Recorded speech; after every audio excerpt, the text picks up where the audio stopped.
Hello everyone.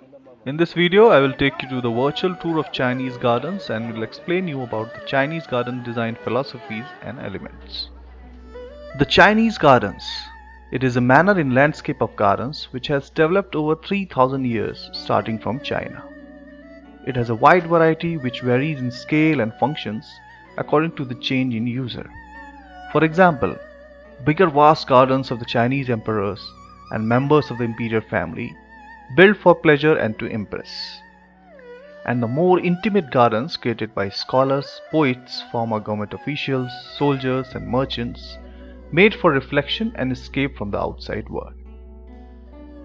They create an idealized miniature landscape, which is meant to express the harmony that should be existing between man and nature. Basic elements used in Chinese gardens are walls, monomer ponds, rockworks, trees and flowers, and an assortment of halls and pavilions within the garden, connected by winding paths and zigzag gallery. The idea behind this is to give visitors a view which has a series of careful composed scenes, unrolling like a scroll of landscape paintings when they move from structure to structure. Chinese classical garden had multiple functions. It could be used for banquets, celebrations, reunions, or romance. It could be used to find peace and observe nature. It is a very calm place for painting, poetry, calligraphy, and music, and for studying other art forms. It was a place for drinking tea and for poets to become happily drunk on wine. It was a showcase to display the cultivation and aesthetic taste of the owner with a philosophical message in it. Chinese gardens are distinctive in their symbolic use of water, stone, plants, and architecture to create a place of beauty, vibrant with the flow of universal energy. These four elements manifest the opposing principles of yin and yang. Chinese philosophy views yin and yang as the interactive, cycling forces that drive the rhythms of life. Water is considered as the nurturing yin.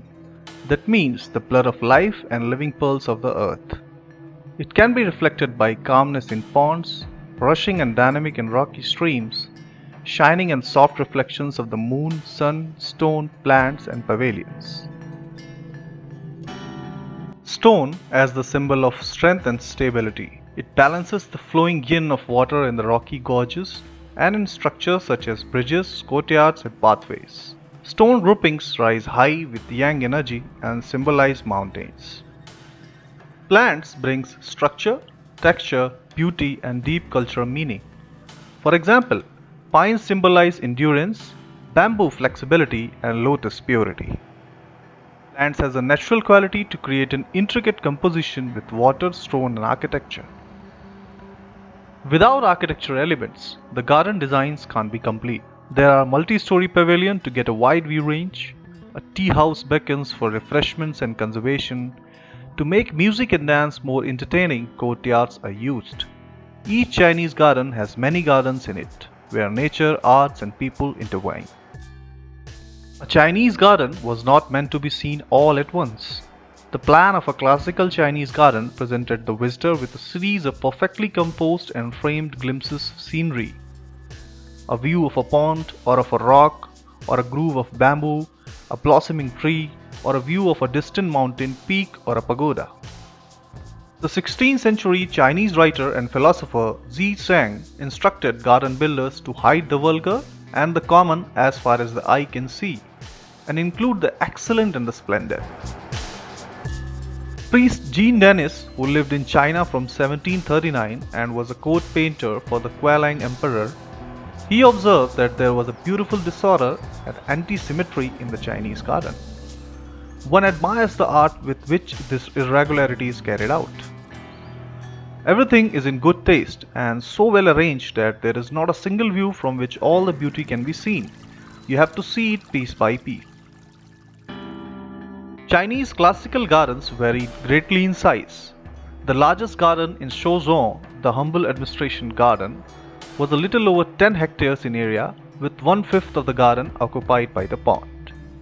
In contrast to that, Xing built a garden for Wu Yu, the treasure of Xingling, that was just under 1 hectare in size, and the tour of the garden was only 400 steps long, from the entrance to the last viewing point, but it contained all the marvels of the province in a single place. Chinese gardens are filled with architecture. Halls, pavilions, temples, galleries, bridges, kiosks, and towers occupying a large part of the space. The humble administration garden in Suzhou has 48 structures, including a residence, several halls for family gatherings and entertainment, 18 pavilions for viewing different features of the garden, and an assortment of towers, galleries, and bridges, all designed for seeing different parts of the garden from different point of views. Garden structures are not designed to dominate the landscape, but to be in harmony with it. Classical gardens traditionally have these structures.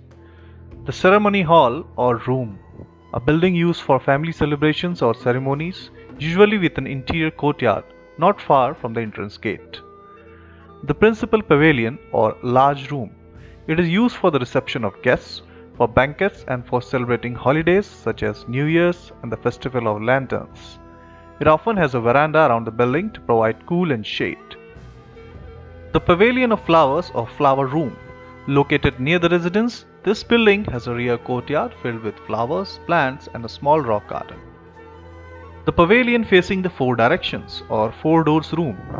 This building has folding or movable walls for opening up a panoramic view of the garden.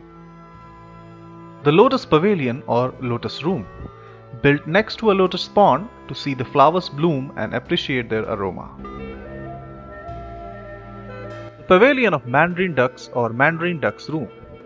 This building is divided into two sections, one facing north used in summer, facing a lotus pond which provided cool air, and the southern part used in winter with a courtyard planted with pine trees.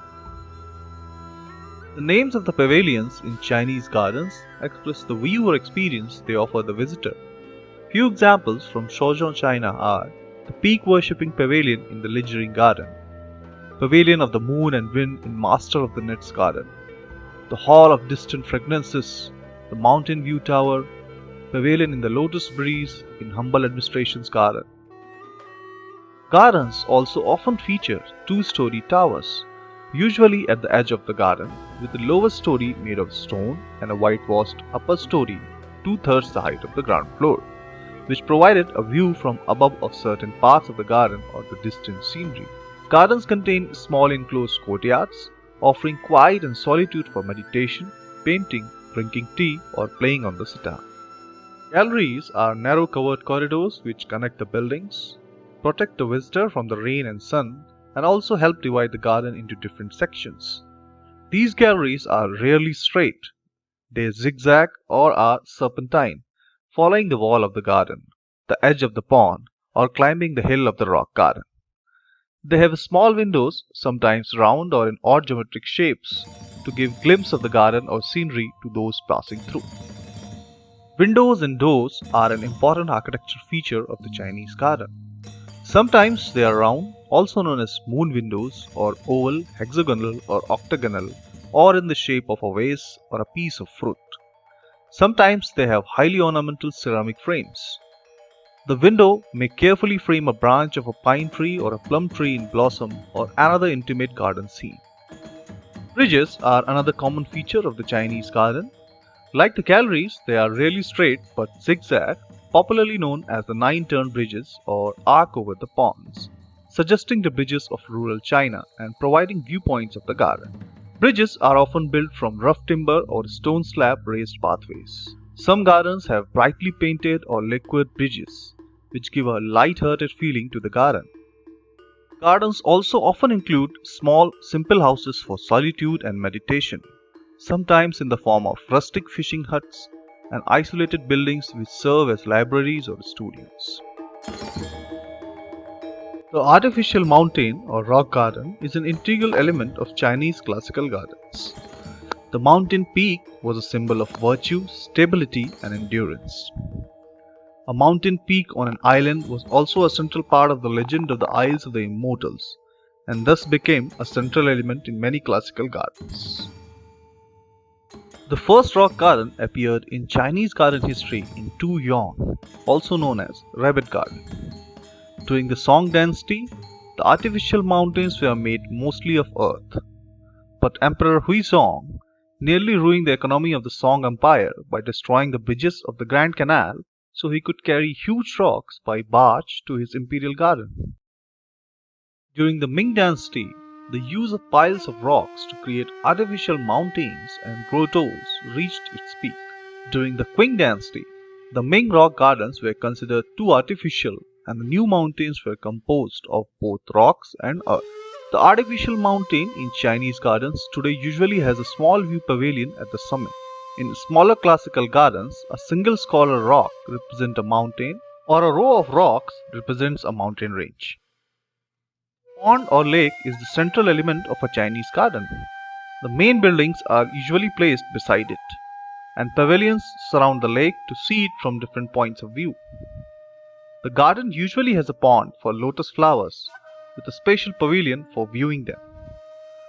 There are usually goldfish in the pond, with pavilions over the water for viewing them. The lake or pond has an important symbolic role in the garden. Water represents lightness and communication and carries the flood of life on its journey through the valleys and plains. It is also the complement to the mountain, the other central element of the garden, and represents dreams and the infinity of spaces. The shape of the garden pond often hides the edges of the pond from viewers on the other side, giving the illusion that the pond goes on to infinity. The softness of water contrasts with the solidity of the rocks.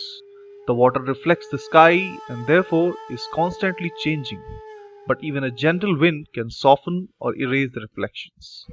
The lakes and waterside pavilions in Chinese gardens were also influenced by Chinese classical literature. Many gardens, particularly in the gardens of Xiangnan and the imperial gardens of northern China, have features and names taken from the Chinese classical literature. Small gardens have a single lake with a rock garden, plants and structures around its edge. Middle-sized gardens will have a single lake with one or more streams coming into the lake, with bridges crossing the streams, or a single long lake divided into two bodies of water by a narrow channel crossed by a bridge. In a very large garden, like the humble administration's garden, the principal feature of the garden is the large lake with its symbolic islands, symbolizing the Isles of the Immortals. Streams come into the lake, forming additional scenes. Numerous structures give different views of the water, including a stone boat, a covered bridge, and several pavilions by the side of or over the water. Flowers and trees, along with water, rocks, and architecture, are the fourth essential element of the Chinese garden. They represent nature in its most vivid form and contrast with the straight lines of the architecture and the permanence, sharp edges, and the immobility of the rocks. They change continually with the seasons and provide both sounds like the sound of rain on banana leaves or the wind in the bamboo, and also aromas to pleasure the visitor. Each flower and tree in the garden has its own symbolic meaning. For example, the pine, bamboo, and Chinese plum were considered the three friends of winter. The peach tree in the Chinese garden symbolized longevity and immortality, which was inspired by the classic story The Orchard of Xing Wang, the Queen Mother of the West. This story said that in Xing Wang's legendary orchard, peach trees flowered only after 3,000 years, and those who ate these peaches become immortal. Of the flowers in the Chinese garden, the most appreciated were the orchid, peony, and lotus. During the Tang Dynasty, the peony, the symbol of opulence and a flower with delicate fragrance, was the most celebrated flower in the garden. Poet Zhang Dunye wrote a famous elegy to the lotus, comparing it to a zhongzi, a man who possessed integrity and balance. The orchid was the symbol of nobility and of impossible love, as in the Chinese expression, a faraway orchid in a lonely valley. The lotus was admired for its purity, and its efforts to reach out of the water to flower in the air made it a symbol of search for knowledge. The creators of the Chinese garden were careful to preserve the natural appearance of the landscape. According to ZHANG's 16th century book, The Craft of Gardens, borrowing scenery was the most important thing of a garden. This could mean using scenes outside the garden, such as a view of distant mountains or the trees in the neighboring garden, to create the illusion that garden was much bigger than it was. The most famous example was the mist-shrouded view of the North Temple Pagoda in Suzhou, seen in the distance over the pond of the humble administration's garden. Actually, borrowing scenery is the conclusive last chapter of Yun Ye that explains borrowing scenery as a holistic understanding of the essence of landscape design in its entirety. Ever-changing moods and appearances of nature in a given landscape in full action are understood by the author as an independent function that becomes an agent for garden making. It is nature, including the garden maker, that creates. The season and the time of day were also important elements. Garden designers took into account the scenes of the garden that would look best in winter, summer, spring and autumn, and those best viewed at night, in the morning or afternoon. Another important garden element was concealment and surprise. The garden was not meant to be seen all at once. It was laid out to present a series of scenes. Visitors moved from scene to scene, either within enclosed galleries or by winding paths which concealed the scenes until the last moment. The scenes would suddenly appear at the turn of a path, through a window, or hidden behind a screen of bamboo. They might be revealed through round moon doors or through windows of unusual shapes, or windows with elaborate lattices that broke the view into pieces. This was a brief journey of Chinese gardens. I hope you enjoyed it. See you next time with another.